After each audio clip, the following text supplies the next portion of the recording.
ಗಂಡಭೇರುಂಡ ಈ ಪುಸ್ತಕದಲ್ಲಿ ಶ್ರೀ ಪಂಡರೀನಾಥಾಚಾರ್ಯ ಗಲಗಲಿ ಅವರು ಬರೆದಂಥ ವರಕವಿ ಶ್ರೀ ಬೇಂದ್ರೆ ಅವರನ್ನು ಕುರಿತು ಬರೆದಂಥ 18 ಶ್ಲೋಕಗಳ ಒಂದು ಅಧ್ಯಯನ. ಈ ಶ್ಲೋಕಗಳು ಯಾವ ಛಂದಸ್ಸಿನಲ್ಲಿ ರಚಿತವಾಗ್ಯಾವ ನನಗೆ ಗೊತ್ತಿಲ್ಲ.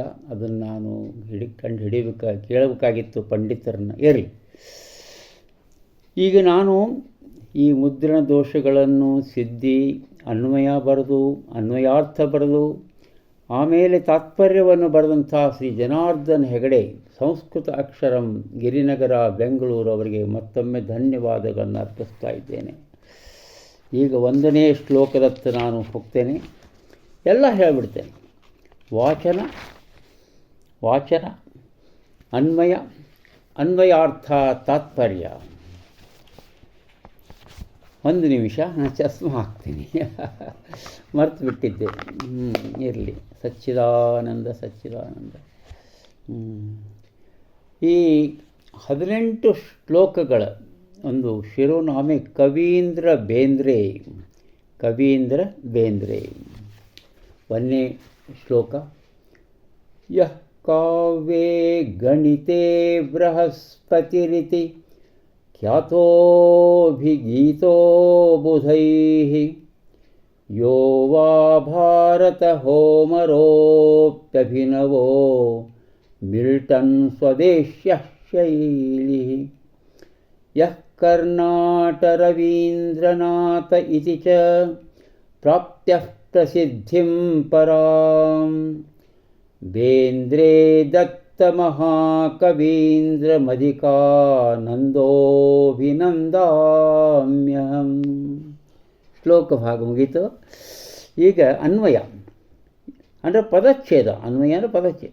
ಯಃ ಕಾವ್ಯೇ ಗಣಿತೆ ಬೃಹಸ್ಪತಿಃ ಇತಿ ಖ್ಯಾತಃ ಬುಧೈಃ ಅಭಿಗೀತಃ ಯಃ ವಾ ಅಭಿನವಃ ಭಾರತ ಹೋಮರಃ ಮಿಲ್ಟನ್ನಃ ಸ್ವದೇಶ್ಯಃ ಶೈಲಿಃ ಯಃ ಕರ್ನಾಟಕ ರವೀಂದ್ರನಾಥ ಇತಿ ಚ ಪರಾಂ ಪ್ರಸಿದ್ಧಿಂ ಪ್ರಾಪ್ತಂ ತಂ ಬೇಂದ್ರೆ ದತ್ತಮಹಾಕವೀಂದ್ರಮಂ ಅಧಿಕಾನಂದಃ ಅಹಂ ಅಭಿನಂದಾಮಿ. ಈಗ ಏನು ಪದಚ್ಛೇದ ಮಾಡಿನೋ ಆ ಶಬ್ದಗಳ ಅರ್ಥವನ್ನು ಬರೆದ ನಾನು. ಯಹ ಯಾರು, ಕಾವ್ಯೇ ಕಾವ್ಯದಲ್ಲಿ, ಗಣಿತೆ ಗಣಿತದಲ್ಲಿ, ಬೃಹಸ್ಪತಿ ಇತಿ ಬೃಹಸ್ಪತಿಯೆಂದು ಖ್ಯಾತ ಪ್ರಸಿದ್ಧರಾಗಿದ್ದಾರೋ, ಬುಧೈಃ ವಿದ್ವಜ್ಜನರಿಂದ ಅಭಿಗೀತಃ ಹೊಗಳಿಸಿಕೊಂಡಿದ್ದಾರೋ, ಯಹ ವಾ ಯಾರು, ಅಭಿನವಃ ನೂತನ, ಭಾರತ ಹೋಮರಃ ಭಾರತದ ಹೋಮರ, ಮಿಲ್ಟನ್ನಃ ಭಾರತದ ಮಿಲ್ಟನ್, ಸ್ವದೇಶ್ಯಃ ಸ್ವದೇಶದ ಅಂದರೆ ಭಾರತದ, ಶೈಲಿಃ ಶೈಲಿ, ಯಹ ಯಾರು, ಕರ್ನಾಟಕ ರವೀಂದ್ರನಾಥ ಕರ್ನಾಟಕದ ರವೀಂದ್ರನಾಥ, ಇತಿ ಚ ಎಂದೂ ಕೂಡ, ಪರಾಂ ಶ್ರೇಷ್ಠವಾದ,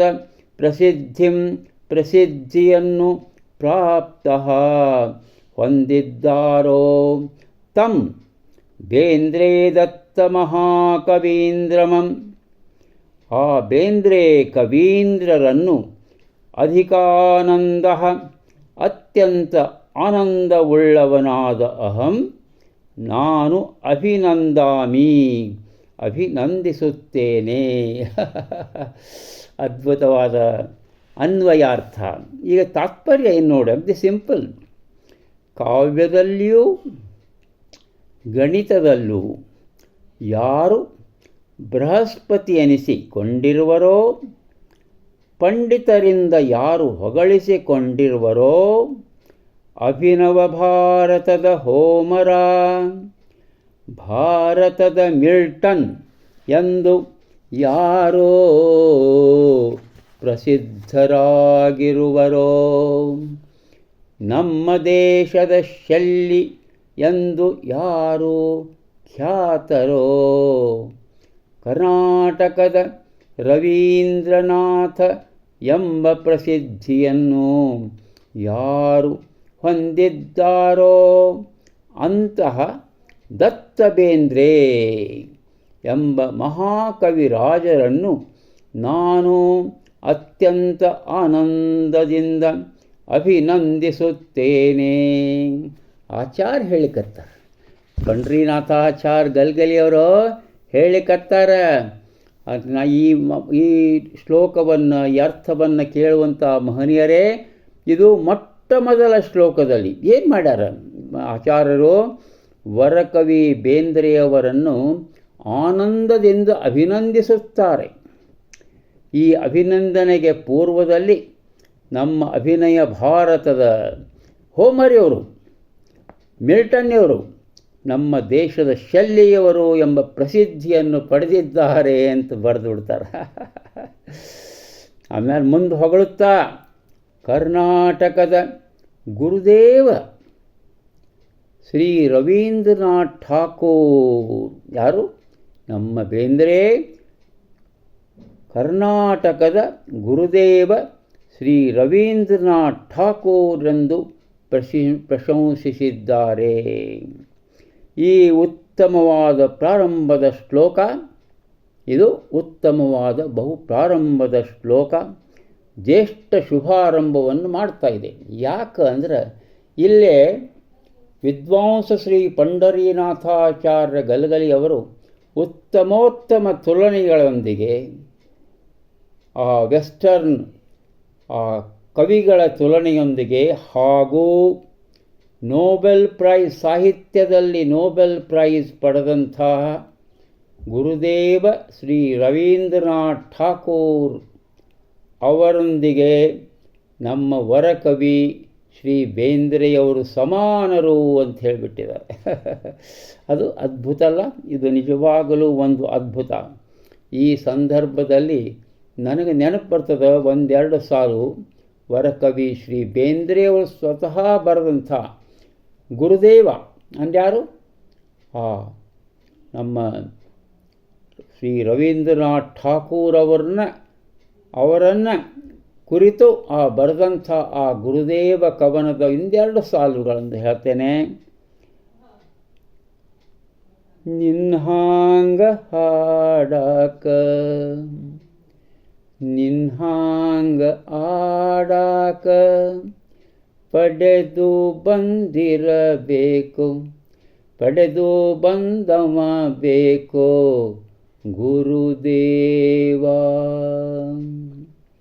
ಮಕ್ಕಳಾಗ್ಯಾಡಿದಿ, ಹಕ್ಕಿಯಾಗಿ ಹಾಡಿದಿ, ಚುಕ್ಕಿಯಾಗಿ ನೋಡಿದ್ಯೋ ಗುರುದೇವ.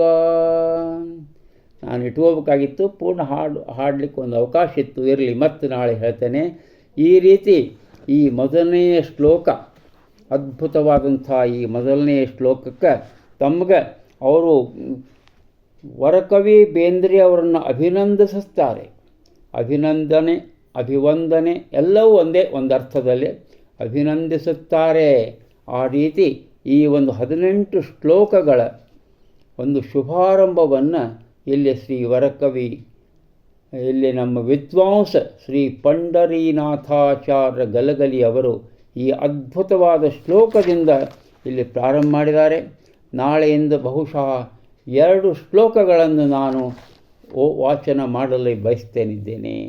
ಎಷ್ಟು ಅದ್ಭುತ ಅಲ್ಲ, ಎಷ್ಟು ಅದ್ಭುತ ಅಲ್ಲ ನೋಡಿ. ಆ ಶ್ಲೋಕದ